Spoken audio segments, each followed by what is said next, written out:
Hi friends, welcome to our channel. తెలివి తక్కువగా ఉన్న వ్యక్తిలో కనిపించే 11 లక్షణాలు. తెలివి తక్కువ వ్యక్తుల్లో కనిపించే 11 లక్షణాలను ఇప్పుడు తెలుసుకుందాం. ఈ 11 లక్షణాలు కలిగిన వారు జీవితంలో ఎప్పుడూ వెనకపడుతూనే ఉంటారు. మీరు ఎల్లప్పుడూ చల్లగా ఉండాలని ఆ కృష్ణ భగవానుణ్ణి కోరుకుంటాను. మీకు భగవంతుని మీద నమ్మకం ఉన్నట్లయితే కామెంట్లో జై శ్రీకృష్ణ అని టైప్ చేయండి. ఇక వీడియోలోకి వెళ్దాం. తనపై కోపం చూపించినా, తన వారిని తిట్టినా వారితో నవ్వుతూ ఏం జరగనట్లు మాట్లాడేవాడిని తెలివి తక్కువ వాడిగా నిర్ధారిస్తారు. మంచిగా మాట్లాడుతున్నాడు, అవసరానికి సహాయం చేస్తున్నాడు, తాగినప్పుడు డబ్బులు తనే ఇస్తున్నాడు అని స్నేహితుడిని లేదా తెలిసిన వ్యక్తిని తన ఇంటిలోనికి తీసుకురావడం, లోకువ ఇచ్చుకోవడం, ఇలాంటి వాడు అందరికన్నా తెలివి తక్కువ వాడు. కారణం లేకుండా నవ్వడం, సమయం వచ్చినప్పుడు కూడా మాట్లాడకపోవడం నలుగురిలో తెలివి లేని వాడిగా చేస్తాయి.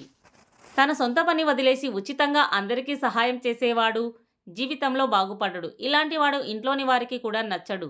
మీ పని కన్నా ఎదుటివారి పని ఎక్కువ కాదు. ఈ విషయాన్ని గుర్తుంచుకోండి. పరుల ముందు మంచివారిగా కనబడడానికి తనకున్న ఆస్తిని ప్రజలకు లేదా తోబుట్టిన వాళ్లకు దానం చేసేవాడు అందరికన్నా తెలివి తక్కువవాడు. తప్పుడు పనులు చేసే ఉద్దేశం లేకపోయినా మద్యపానం చేసే చోట, వేషలు ఉండే చోట తన స్నేహితులకు తోడుగా వెళ్లేవాణ్ణి జ్ఞానం లేని వాడిగా చూస్తారు. భార్య మాటలు విని కన్న తల్లిదండ్రులను నిందించేవాడు, సోదరి సోదరులతో గొడవలు పెట్టుకునేవాడు సమాజంలో దేనికి పనికిరాని వాడిగా పరిగణించబడతాడు. భార్యను సమర్థించేవాడు, భార్య తప్పుడు పనులు చేస్తున్నా భార్యపై ఉన్న ఇష్టంతో తనతోనే కలిసి ఉండేవాడు. ఇలాంటి వాడిని తన భార్య కాలి కింద చెప్పులా చూస్తుంది. ఇతరులు చేసిన తప్పుడు పనులకు తాను స్వతహాగా నేరం అంగీకరించి జైలుకు వెళ్లేవాడు తెలివి తక్కువవాడు. తెలివి తక్కువవాడు తన వద్ద ఉన్న డబ్బు మొత్తాన్ని ఇతరులకు చెప్తూ ఉంటాడు. అలాగే తన రహస్యాలను కూడా తనలోనే దాచుకోకుండా ఇతరులకు చెప్పేస్తూ ఉంటాడు.